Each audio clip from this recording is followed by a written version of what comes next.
Salut la familia, on se retrouve à l'intérieur de ce Volkswagen Tiguan pour un comparatif C5 Aircross Volkswagen Tiguan avec Aurélien au volant. Bon Aurélien, on fait pas comme sur la Mégane RS, on va se la jouer tranquille.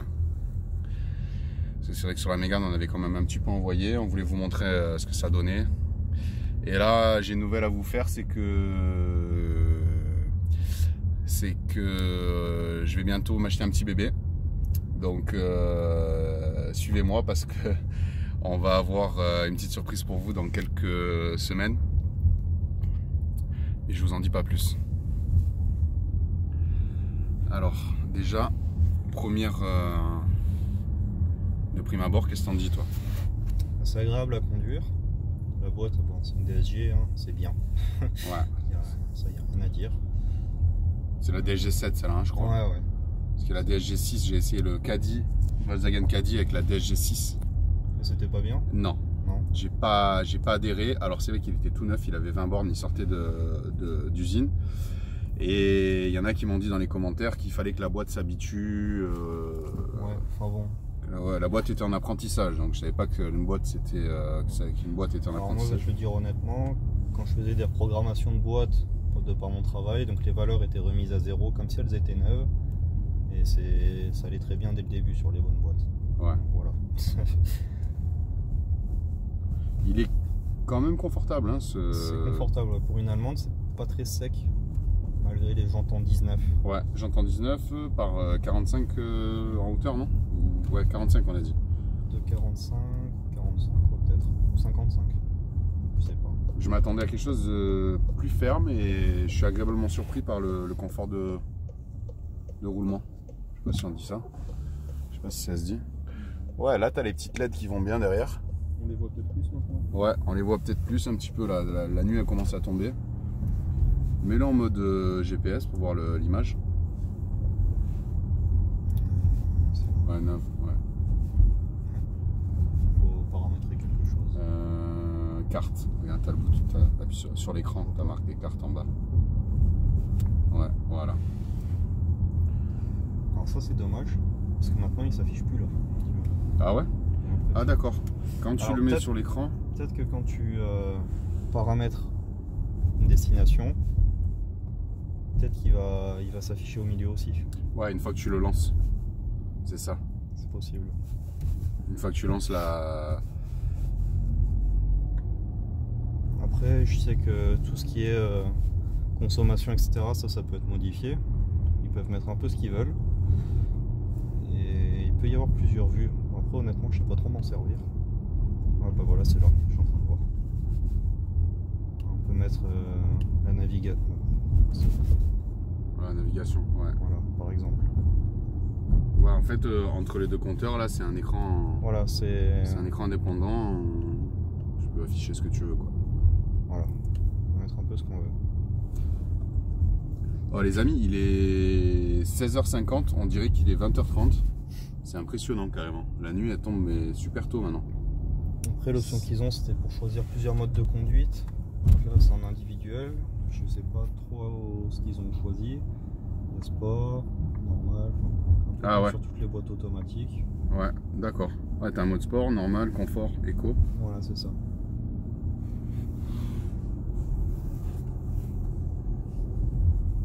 Et pareil sur la boîte, ouais, c'est la DSG, donc si tu pousses vers la droite, tu passes en S.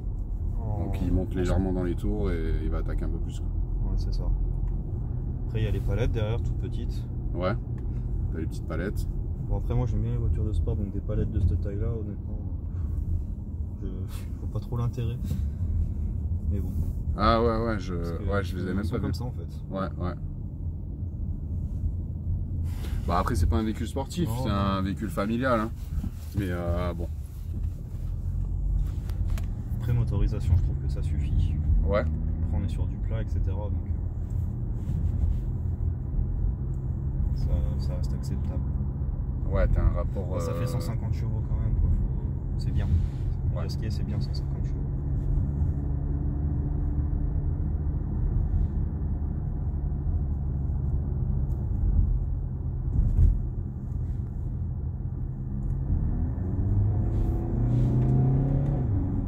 Ouais, bien quand même. Ouais, ça part bien quand même. Hein.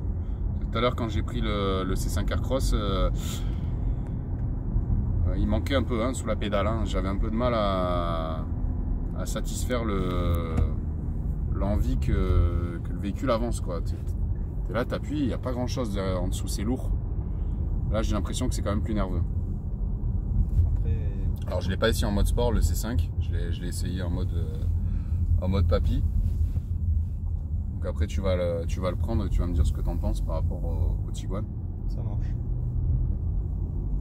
Au niveau de la prise de roulis, c'est correct aussi, j'ai l'impression. Ouais, après on va doucement, c'est maîtrisé. Ouais. Parce qu'il y a suspension pilotée sur celui-là. Je crois, oui. Je sais que l'autre fois, il m'avait dit, Gilou, il y a suspension pilotée et correcteur d'assiette. Alors correcteur d'assiette, si je dis pas de conneries, c'est obligatoire sur les... Ah non, c'était que sur les Xénon ça.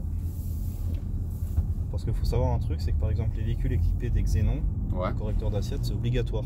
Ah ouais? Ainsi que les lave-phares. Pour l'éclairage. Et ouais, pour pas éblouir voilà. Les véhicules qui arrivent. Alors que sur les LED, donc ça c'est des phares full LED, c'est plus obligatoire. D'accord.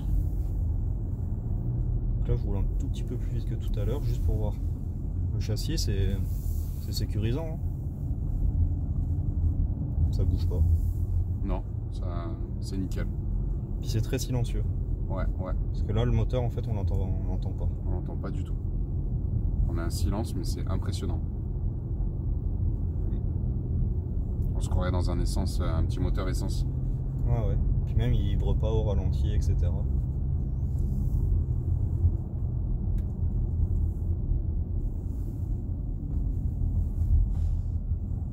Là, je pense qu'on peut mieux voir l'éclairage qu'il y a devant. Les feux directionnels, etc. Bon, ouais, t'as les feux directionnels, ouais, quand tu tournes le volant, le phare il se met à tourner avec le volant en fait, pour éclairer l'intérieur de la courbe. Je suis pas sûr que ça se voit sur la vidéo, mais carrément. Ça, c'est un truc qui manque sur la Mégane. Ouais, les Xénon et les feux directionnels, je les ai pas, parce que ça n'existe pas sur cette génération-là. Ouais. Et ça manque. Quand tu vas attaquer la nuit. Non, même sans attaquer, c'est agréable. Oui, c'est agréable, mais c'est vrai qu'avec ces véhicules-là, c'est vrai que c'est plus agréable d'attaquer la nuit, parce que tu vois s'il n'y a personne qui arrive en face, etc. Ouais. Et de pouvoir éclairer l'intérieur du virage, c'est vraiment... Et pareil, je l'avais sur le Touareg, parce que je crois que Volkswagen équipe énormément de ses véhicules des phares directionnels. Merci. Et j'étais très étonné sur le X5 du coup que j'avais présenté, que j'ai racheté parce que j'ai eu un coup de cœur. C'est un pack exclusif Ultimate et il n'y est pas. On n'a pas les phares directionnels et quand tu roules la nuit, ça manque un petit peu de précision d'éclairage. Je suis très, très déçu par l'éclairage du X5 par rapport au Touareg.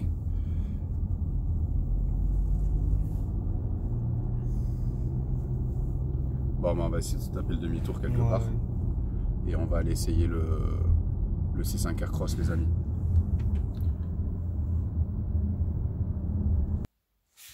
Bon, eh ben, on se retrouve dans le C5 Aircross. Voilà, il fait nuit. Ouais, mais c'est bien, au moins on voit bien le compteur, etc. Ouais, carrément. T'as une vision nocturne? Ah non, c'est le... Tu vois, on peut changer ici aussi. Moi, je vais pas tout leur dérégler. On va pas toucher. Et à droite aussi, je pense. Ah, regarde. Ah ouais, c'est canon. Ouais. Alors ça, c'est un plus par contre par rapport au Tiguan. Ouais. Oh, tu vois, je l'ai fait une fois, ça marche plus. Bon.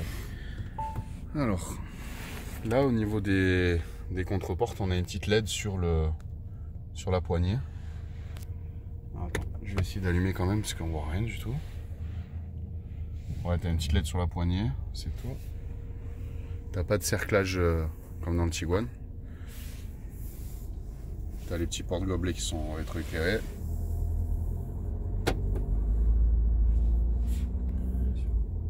Mais en mode nav, c'est le bouton du milieu. Bon, je le fais. Tac. Voilà. Une voiture qui arrive. Alors le volant déjà, il est placé plus bas, mais je pense que ça c'est... Ouais, t'as vu? Ça m'a surpris aussi. Voilà. Il est très très bas le volant. Ouais. Un peu comme Peugeot. Voilà. Exactement. C'est un peu la même position de conduite qu'une Peugeot, avec un volant plus grand quand même. Voilà. Pour résumer la chose, c'est ça. Ouais, exactement. Et Peugeot, ils ont rehaussé le compteur. Mais du coup, ouais, on sent bien qu'on est chez PSA. Alors déjà, les palettes, elles sont plus grandes. Mais elles tombent pas avec le volant. Donc c'est différent. Il est en sport là? Alors, non, le mode sport, tu l'as ici. Parce qu'il passe pas son rapport. Tu l'as ici, le mode sport. Donc on va le mettre. Ouais, non, pour l'instant, il est bien comme ça. Je pense que je voulais voir la boîte. Voilà, c'est mieux avec la lumière. Désolé les amis, mais j'ai pas une caméra de ouf, donc on fait comme on peut. Maintenant, c'est la vitesse qui est en haut. Ouais, t'as vu? Ouais. Sympa hein, le compteur.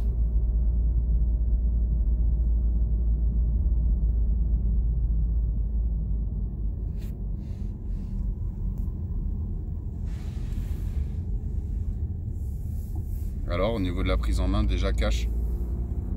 C'était comme ça. T'as vu, c'est moins sport. Hein. C'est beaucoup moins sport. Direct. Hein. C'était quel vue qu'ils avaient au début? Je vois même comme c'était.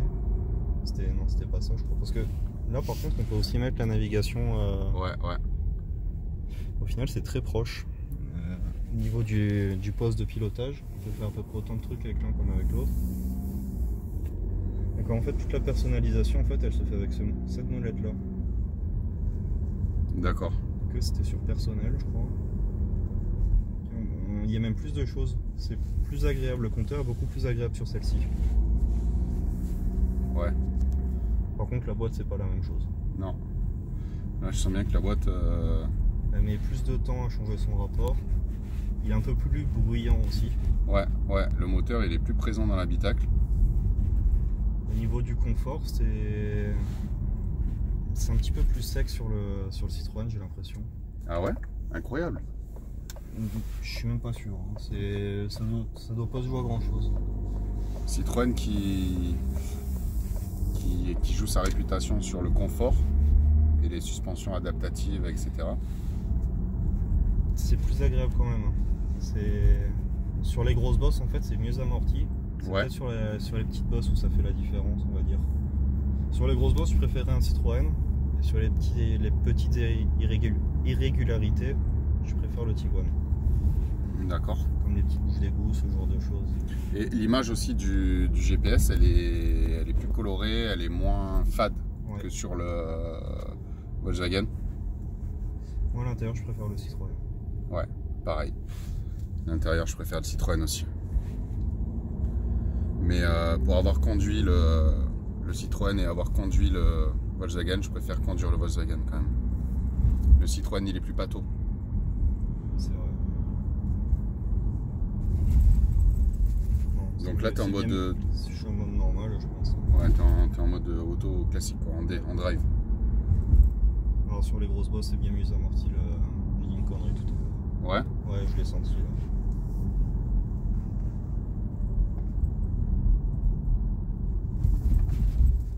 Ouais, il est plus souple. Hein. Ouais, il est plus souple. Mais à mon avis, ça va se ressentir dès que tu vas commencer à rouler. Il va En tout cas, moi j'aime vraiment le compteur. Ouais, le compteur, il est canon. Tout pouvoir changer comme ça. Ouais.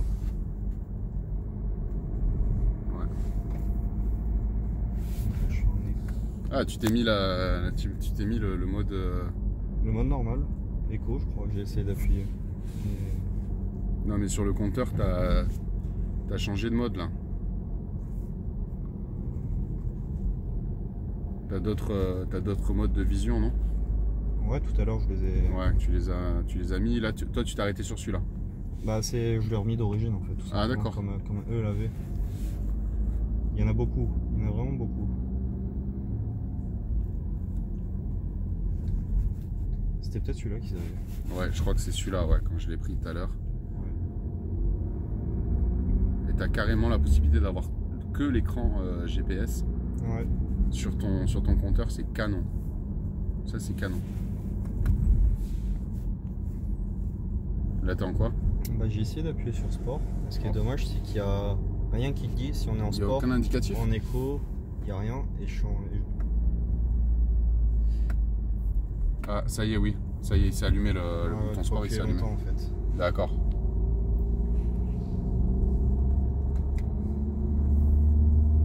Alors, je me suis pas mis en plein phare tout à l'heure avec le Tiguan.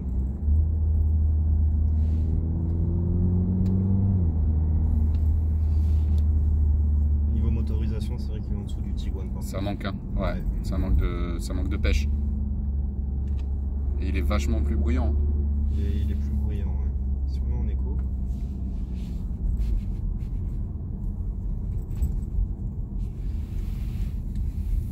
Je crois par contre c'est des feux fixes. Ils sont pas directionnels. Non, ils sont pas directionnels, dommage. Hein. Pourtant, par contre, il s'est mis en plein phare automatiquement. Ouais, ça, exact. C'est peut-être même plus réactif que sur le Tiguan. Par contre, le Tiguan, on était à moitié de jour encore, donc on ne peut pas trop s'en rendre compte. Ouais, là on est vraiment. Là il fait vraiment nuit et.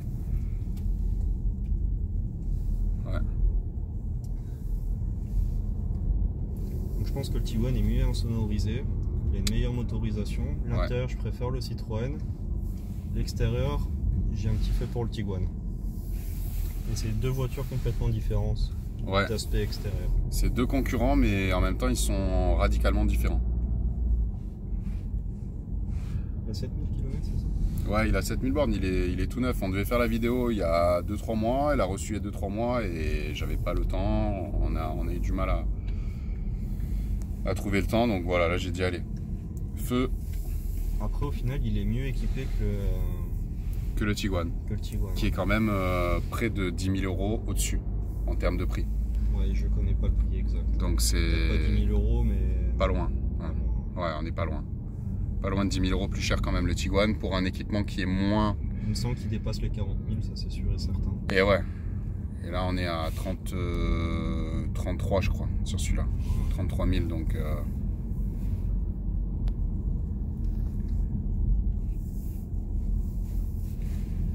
Par contre, c'est assez agréable. Il y a les anti-brouillards qui s'allument chaque fois qu'on tourne.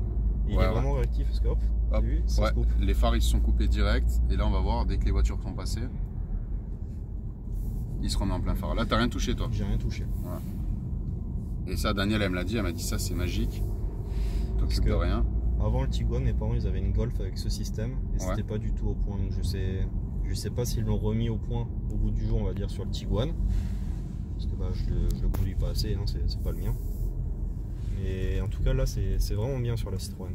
Ouais, là il y a une voiture, cache, hop. Ouais, je touche à rien. Les phares ils sont baissés, la voiture est passée, hop. Ouais. Ça c'est très bien ça. Ouais, très appréciable. Mais par contre ils sont pas directionnels. Donc on a un partout là. On a un partout. Citroën n'a pas les phares directionnels, ils ont juste des petits anti-brouillards, c'est quand même gadget on va dire. Volkswagen a carrément l'optique qui tourne en fonction de l'inclinaison du volant. Par contre Citroën a les phares auto qui sont vraiment au point, quoi. Moi je trouve que par contre les phares directionnels ça fait des années que ça existe. Hein. Ouais. Je me rappelle mon grand-père il y a plus de 10 ans il avait une Citroën C4, les tout premiers modèles il les avait déjà. Ah mais carrément. Moi je pense qu'ils auraient pu le mettre et un peu le démocratiser on va dire. Ouais. Plutôt que de laisser ça en option ou de pas le mettre du tout, je sais pas ce qu'ils ont fait. Ouais. C'est dommage. Parce que si ça existe sur une voiture qui a maintenant 15 ans, je pense que sur une voiture neuve ils pourraient le mettre. Mais ouais. C'est les conneries des constructeurs, que ce soit germanique, français, suédois, chez Volvo. Bah, chez Volvo c'est pareil, ils font des options de dingue, mais il faut mettre le prix, quoi. Bon ben voilà les amis, on va arrêter la vidéo là parce qu'elle fait quand même près de 20 minutes. Donc je pense qu'on a bien fait le tour de ces deux véhicules. Dites-nous en commentaire lequel vous avez préféré en termes d'esthétique intérieure. Et si vous les connaissez, n'hésitez pas à nous éclairer sur vos connaissances. Je vous dis à très bientôt sur la chaîne pour de nouveaux essais. Passez une très bonne soirée, une très bonne journée, je sais pas. Et puis je vous retrouve très bientôt pour de nouveaux essais. On est en train de taper le demi-tour. Putain, dommage, on a une mauvaise visibilité du... Par contre, la caméra, je préfère le Tiguan. Ouais. La caméra de Tiguan, elle est mieux. Un peu mieux, ouais. Puis, je sais pas si c'est à 360 degrés. Non, t'as une vue de dessus, mais c'est pas une vue 360. Ouais, il y a un bouton M, ouais, pour passer en palette. Mais ouais, on l'avait sur le Jumpy 180 et bon, c'est pas vraiment efficace, quoi. De toute façon, c'est des véhicules familiaux et voilà, ça le restera, quoi. Ce sera jamais des véhicules sportifs. Bon, Aurélien, merci. Bah, de rien. Hein. Merci les amis d'avoir regardé cette vidéo. Mettez un petit pouce bleu si elle vous a plu. Et voilà, comme je vous disais, on se retrouve très très vite pour de nouveaux essais. Allez, bye.